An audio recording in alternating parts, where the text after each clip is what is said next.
Ever wondered why procedures are so crucial in assembly language programming?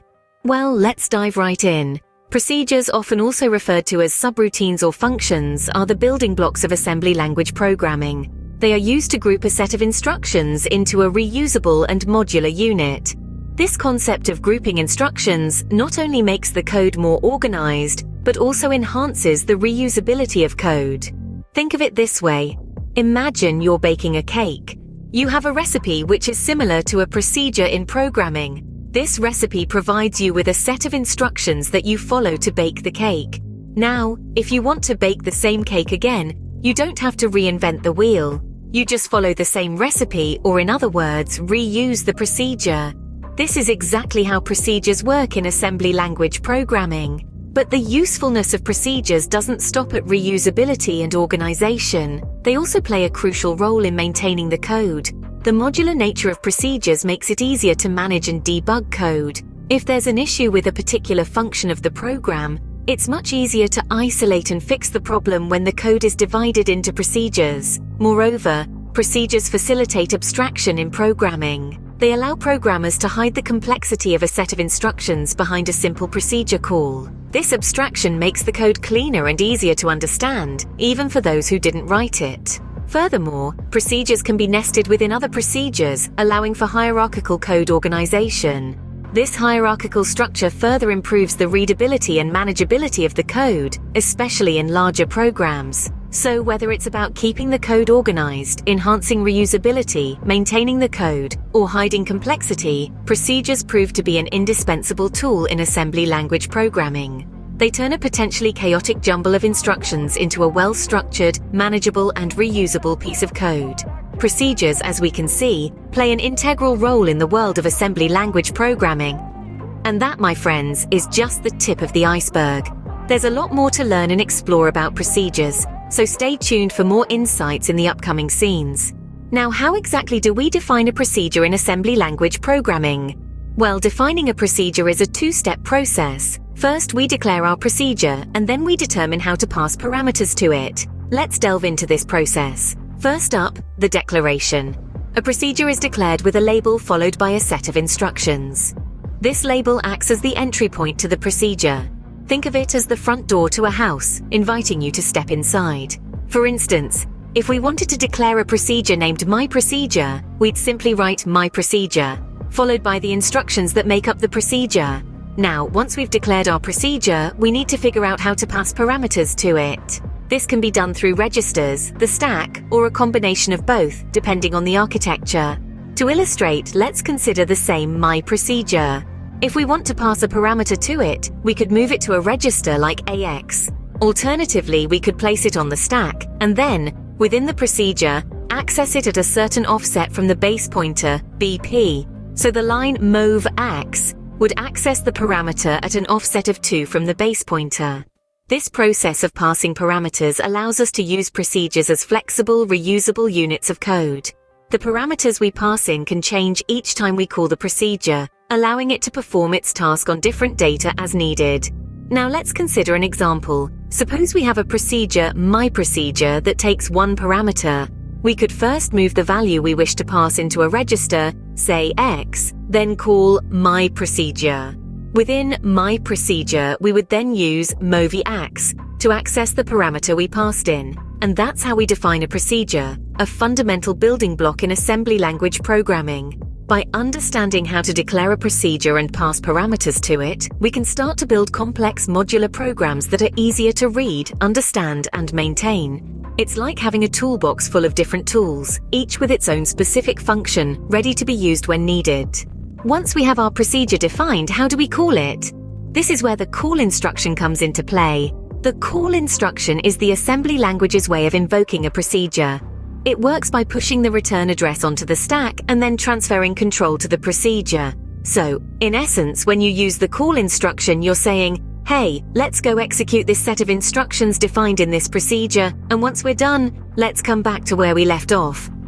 It's like putting a bookmark in your code.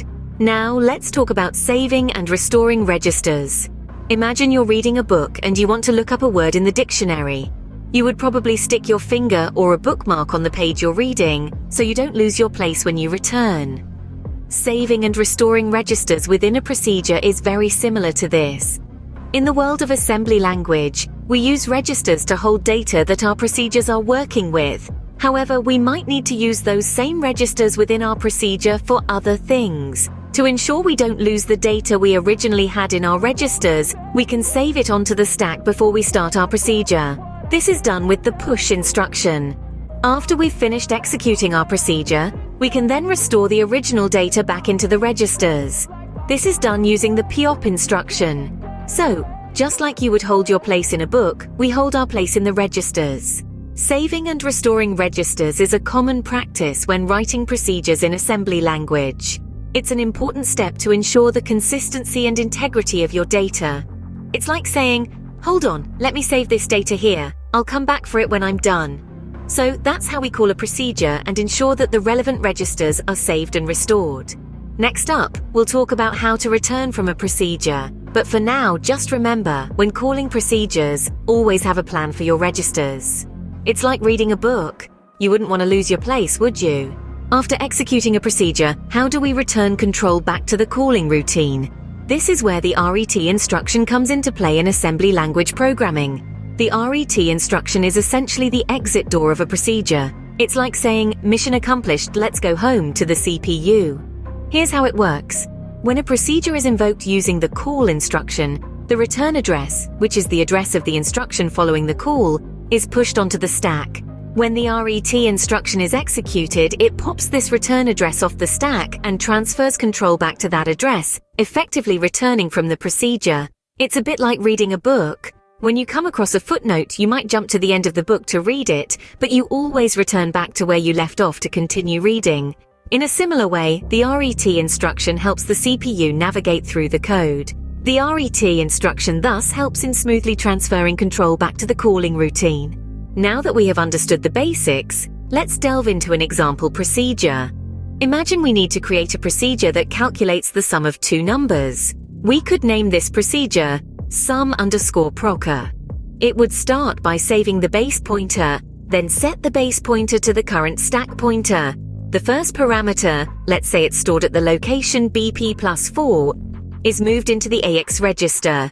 We then add the second parameter, which is stored at BP plus 6, to the AX register. Finally, we restore the base pointer and return from the procedure.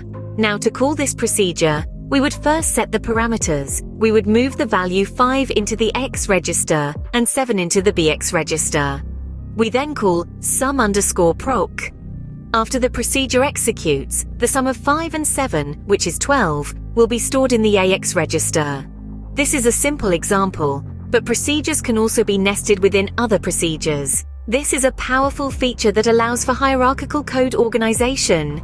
For instance, we could have an outer_procer that performs some instructions, calls an inner_proc, and then continues with more instructions.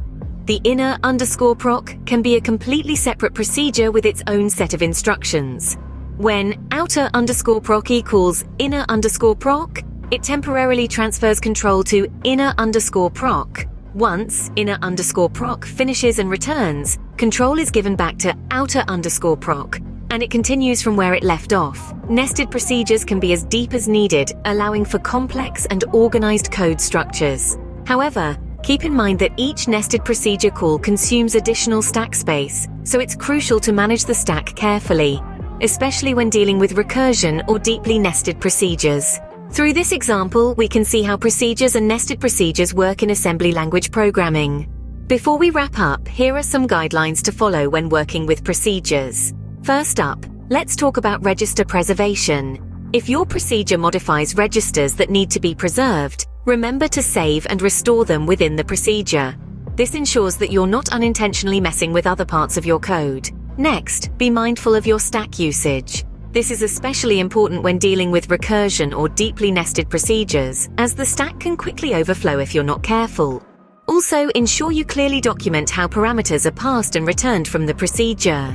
This helps keep your code readable and understandable, even when you're working with complex procedures. And lastly, always design your procedures with reusability in mind. This will not only save you time and effort, but also promotes code modularity and maintainability.